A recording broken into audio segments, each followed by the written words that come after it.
Hey there. Hey, my friend. This is Will Rodriguez. What's going on? Quick message for the day. I know it's kind of windy out here, so I'm gonna hurry up with this one. Just wanted to relay something to you that I got that hit me actually yesterday. Well, the day before yesterday, and I've been pondering it and doing some studying and things of that nature. So I actually didn't get around to doing the video until today. There's a story in the Bible, right? And I was led to this story by a man who was celebrating actually 8 years in doing what he's been doing, which in this particular case it's pastoring. And it was brought to my attention that the number 8 has a significance in direct proportion to this particular Bible message. Now, the number 8 means, or it stands for new beginnings. That's a big deal. That's a big deal when it comes to being able to see what it is that's coming your way. All right?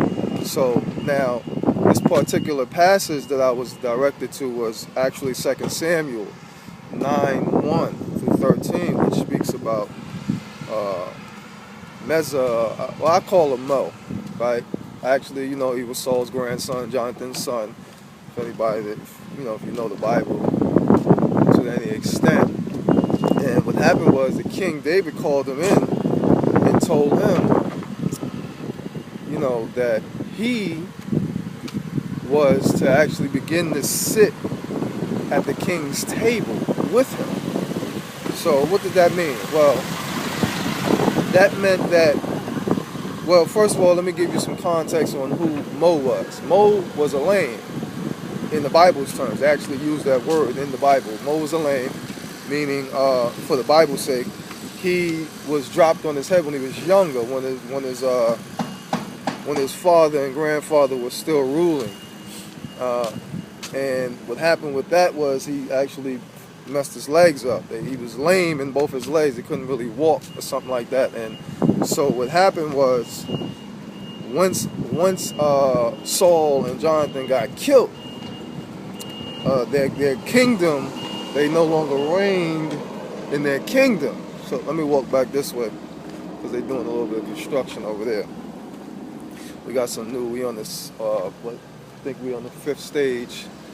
We're on the 5th stage of the development in the community. Let me show you how it's looking kind of. We still got all this to go, all these phases. Sometimes I'll walk around this trail in a circle. However, I just realized that the guys that at work over there this particular morning, I usually get in a little bit earlier than this, so maybe I'm just a little late.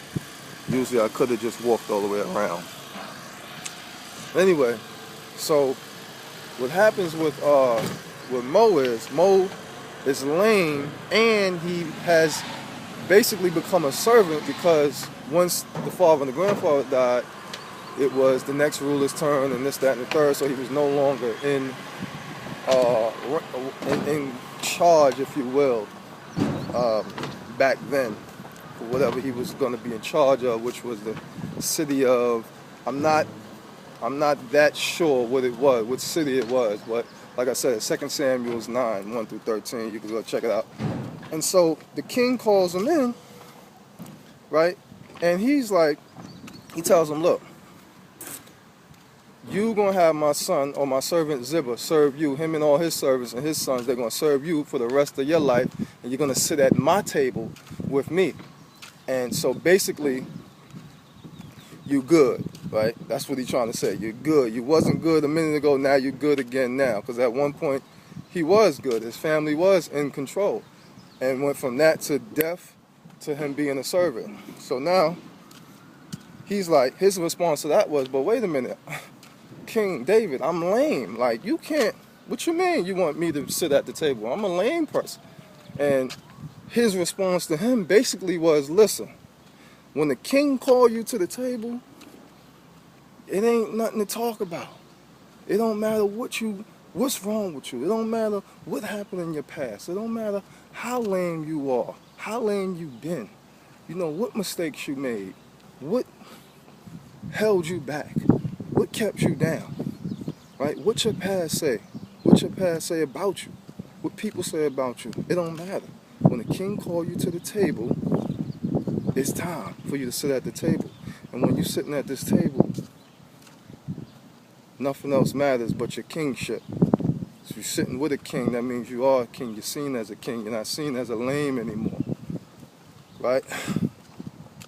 So young Mo said, hey, I like that.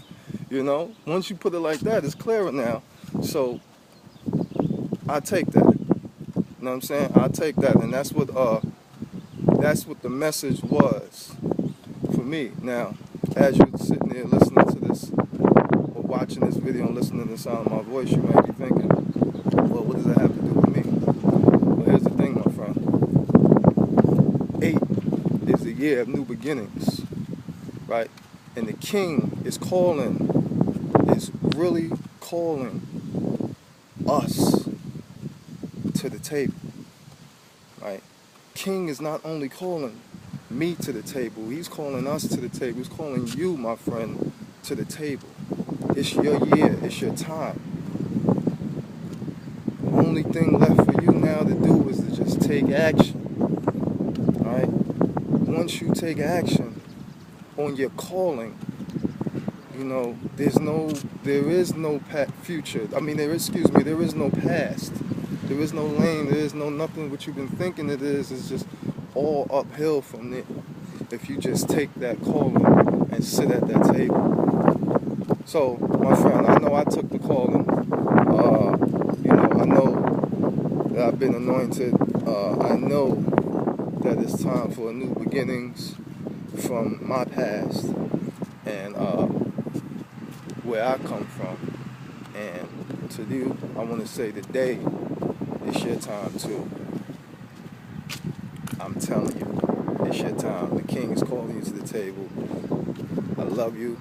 I appreciate you. Take action today. Live your life on purpose. And I see you at the top. You already know. Peace and blessings.